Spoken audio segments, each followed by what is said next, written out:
Di balik bayangan yang selalu menyelimuti konflik abadi, terdapat sebuah legenda yang jarang terdengar, namun sangat mematikan. Mereka adalah unit paling rahasia, paling elit, dan paling mematikan yang pernah diciptakan Israel. Mereka adalah Sayeret Matkal. Jika Anda membayangkan pasukan khusus, mungkin Anda memikirkan Navy SEALs Amerika, SAS Inggris, atau Spetsnaz Rusia. Namun, Sayeret Matkal berada di level yang berbeda. Mereka bukan hanya prajurit, mereka adalah ahli strategi, penyamar, dan hantu yang beroperasi di wilayah musuh tanpa jejak. Kehebatan mereka tidak terletak pada kekuatan fisik semata, tetapi pada kecerdasan luar biasa, ketenangan di bawah tekanan ekstrim, dan kemampuan untuk melakukan hal yang mustahil. Mereka seringkali direkrut langsung dari sekolah dan universitas, bukan dari unit militer lain. Bayangkan, seorang mahasiswa fisika atau insinyur komputer tiba-tiba menjadi bagian dari unit tempur paling rahasia di dunia. Sayeret Matkal adalah unit komando Israel yang paling elit dan unit utama yang didedikasikan untuk misi penyelamatan sandera. Unit ini didirikan pada tahun 1957. Sayeret Matkal telah memimpin atau memainkan peran penting dalam hampir setiap operasi kontraterorisme yang dilakukan oleh Israel. Unit ini terinspirasi oleh Special Air Service, Angkatan Darat Inggris dan mengadopsi moto yang berani memenangkan pertempuran. Sayeret Matkal ditugaskan untuk pengumpulan intelijen operasi pengintaian yang berisiko tinggi, serta misi penting lainnya. Di balik garis musuh selama periode perang, kadang-kadang Sayeret Matkal dibantu oleh unit pasukan khusus Israel lainnya, termasuk Sayeret 13 dan unit penyelamatan 669. Banyak pemimpin politik dan militer Israel telah muncul dari jajaran Sayeret Matkal, termasuk Perdana Menteri Benyamin Netanyahu. Menilik ke belakang berdasarkan sejarahnya, pada tahun 1954, unit operasi khusus Israel yang pertama, Unit 101 dibubarkan di tengah kemarahan publik yang dipicu oleh pembantaian Kibia. Keputusan ini membuat pasukan pertahanan Israel IDF tidak memiliki pasukan khusus yang berdedikasi, kecuali unit elit 13, unit komando Angkatan Laut yang tidak dapat sepenuhnya menggantikan unit 101. Baru pada tahun 1957, Mayor Abraham Arnan yang sebelumnya dikenal sebagai mantan pelajar yeshiva dan pejuang Palmak mengajukan petisi kepada staf umum IDF, untuk membentuk unit yang mampu melaksanakan misi pengumpulan intelijen rahasia, jauh di dalam wilayah musuh. Visi Arnan adalah untuk menciptakan unit terpilih yang terdiri dari pemuda Israel, yang paling luar biasa dan berbakat secara intelektual.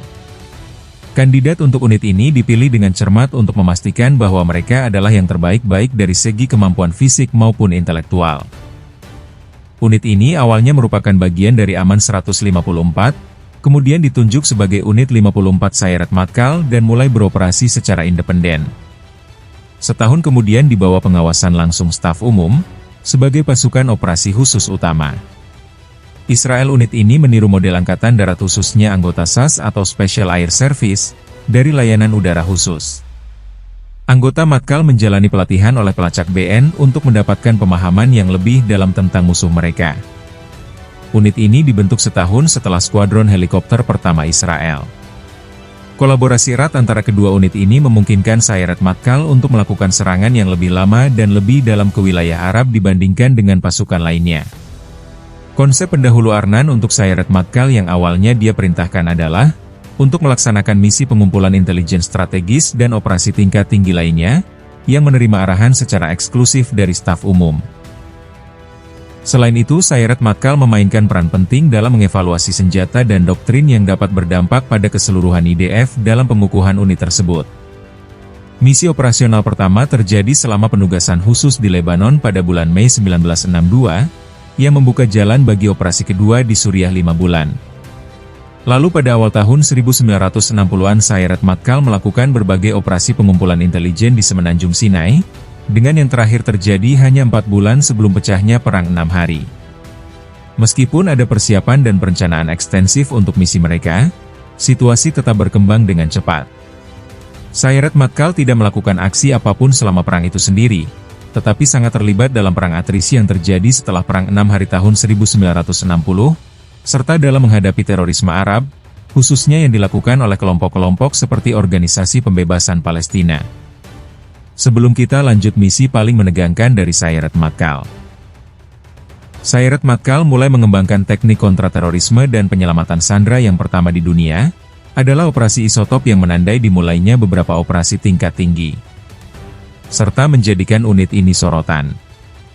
Meskipun keberadaannya dirahasiakan pada tahun 1972 sebelum peristiwa Munchen. Agen pembantaian Sayeret Matkal dikirim ke Jerman Barat untuk bekerja sama dengan pihak berwenang Jerman dan berpotensi melakukan penyelamatan sandera. Meskipun saran mereka tidak diindahkan selama operasi. Sebelum kita lanjut, mari luangkan waktu Anda sebentar untuk menekan tombol subscribe dan nyalakan lonceng notifikasinya, agar Anda tidak ketinggalan video-video menarik dari channel kami. Mari kita selami lebih dalam salah satu misi mereka yang paling ikonik, yang menjadi bukti nyata keunggulan mereka, yaitu Operasi Entebbe pada tahun 1976. Saat itu, sebuah pesawat Air France dibajak oleh teroris Palestina dan Jerman. Para penumpang disandera dan dibawa ke Bandara Entebbe di Uganda, yang saat itu dipimpin oleh diktator kejam, Idi Amin, yang bersimpati pada para teroris. Dunia terperangah.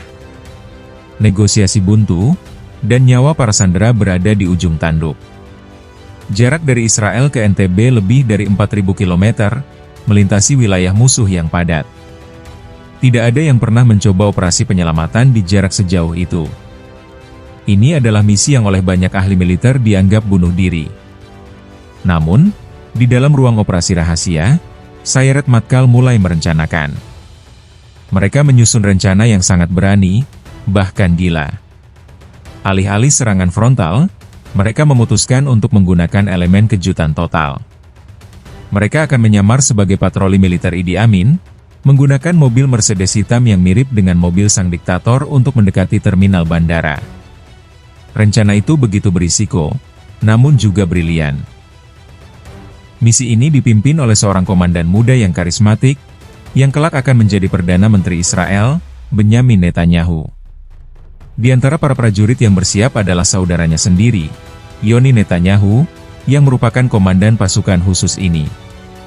Pada malam hari yang tegang, pesawat Hercules C-130 yang mengangkut Sayeret Matkal terbang rendah di atas Samudra Hindia, menghindari radar musuh. Di dalam pesawat, para prajurit dengan seragam militer Uganda lengkap sedang meninjau kembali setiap detail misi. Mereka tahu, satu kesalahan kecil, satu detak jantung yang salah, bisa mengakhiri segalanya. Ketika mereka mendarat di Entebbe, kejutan adalah senjata utama mereka. Mercedes hitam melaju keluar dari pesawat, diikuti oleh beberapa Land Rover. Para penjaga Uganda yang melihat konvoi itu, mengira itu adalah patroli rutin Idi Amin. Namun, tiba-tiba salah satu penjaga melihat sesuatu yang salah pada mobil, dan tembakan pertama meletus. Itu adalah sinyal. Para prajurit Sayeret Matkal melompat keluar dari kendaraan mereka, menyerbu terminal dengan kecepatan dan presisi yang menakjubkan. Apa yang terjadi selanjutnya adalah badai api yang singkat dan mematikan. Dalam waktu kurang dari 90 menit, semua sandera berhasil diselamatkan.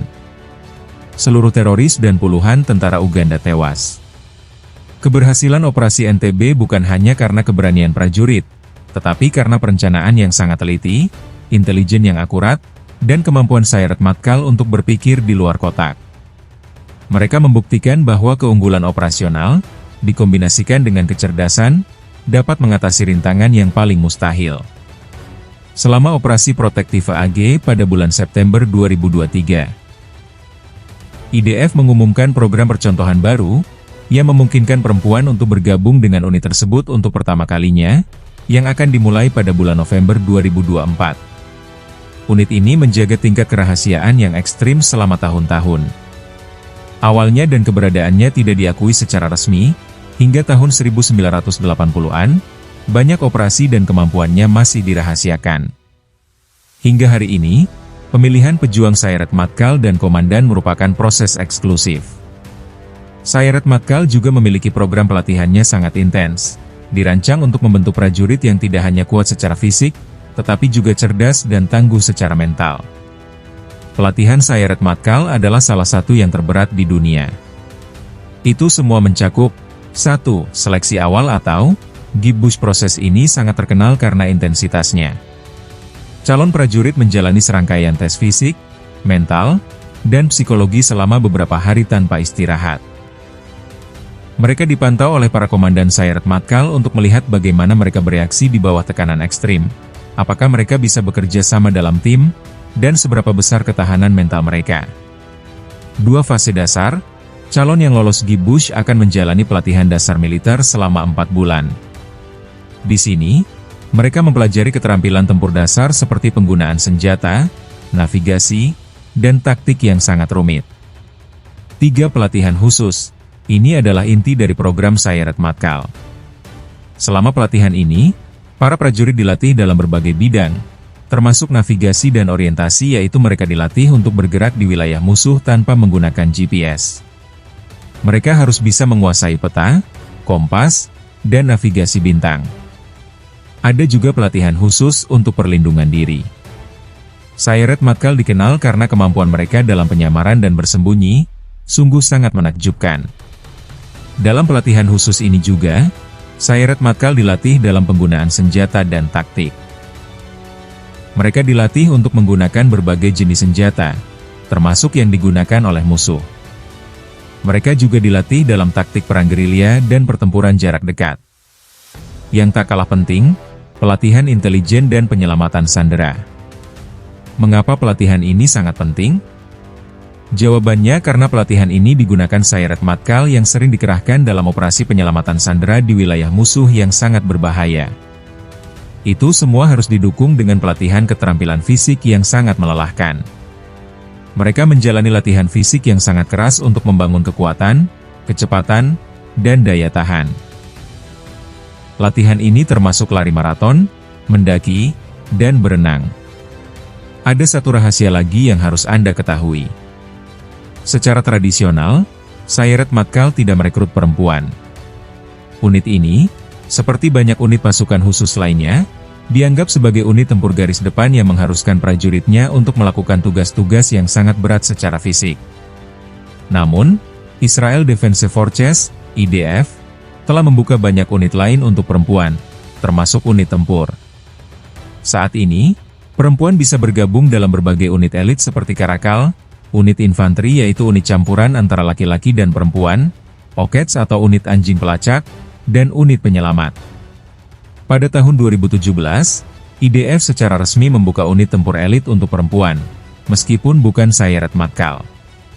Ini menunjukkan bahwa meskipun Sayeret Matkal tetap menjadi unit yang didominasi oleh laki-laki, IDF terus berkembang dan memberikan kesempatan yang lebih luas bagi perempuan untuk berpartisipasi dalam peran tempur. Dengan demikian, program pelatihan Sayeret Matkal adalah salah satu yang paling ketat dan komprehensif di dunia. Sementara perempuan saat ini tidak dapat bergabung dengan unit ini, IDF telah membuka jalan bagi mereka yang ingin membeli negara mereka, Israel. Jadi, jika Anda berpikir pasukan khusus adalah tentang otot dan tembak-menembak, Sayeret Matkal akan mengubah pandangan Anda. Mereka adalah kombinasi sempurna antara otak dan kekuatan, antara kecerdasan dan keberanian. Mereka adalah para hantu yang membisikkan ketakutan di hati musuh, dan harapan bagi mereka yang tak berdaya. Misi-misi mereka adalah pelajaran tentang bagaimana strategi dan presisi dapat mengalahkan kekuatan brutal. Sayeret Matkal bukanlah sekadar unit militer, melainkan simbol dari ketahanan, kecerdikan, dan keunggulan. Kehebatan mereka tidak hanya mengukir sejarah Israel, tetapi juga menantang pemahaman kita tentang apa yang mungkin dicapai oleh manusia. Mereka adalah bayangan yang melindungi sebuah bangsa, dan ceritanya, sebagian besar, akan tetap menjadi rahasia selamanya. Inti dari ini semua memiliki jawaban yang mungkin jauh lebih kompleks dari yang kita semua bayangkan, dan mungkin saja, kita tidak akan pernah tahu kebenarannya. Tapi satu hal yang pasti, nama Sayeret Matkal akan selalu menjadi sinonim dengan keunggulan yang tidak terlukiskan, dan operasi-operasi mereka akan terus menjadi legenda di antara para prajurit elit di seluruh dunia. Apakah pendapat kalian tentang video kali ini? Ceritakan di kolom komentar di bawah.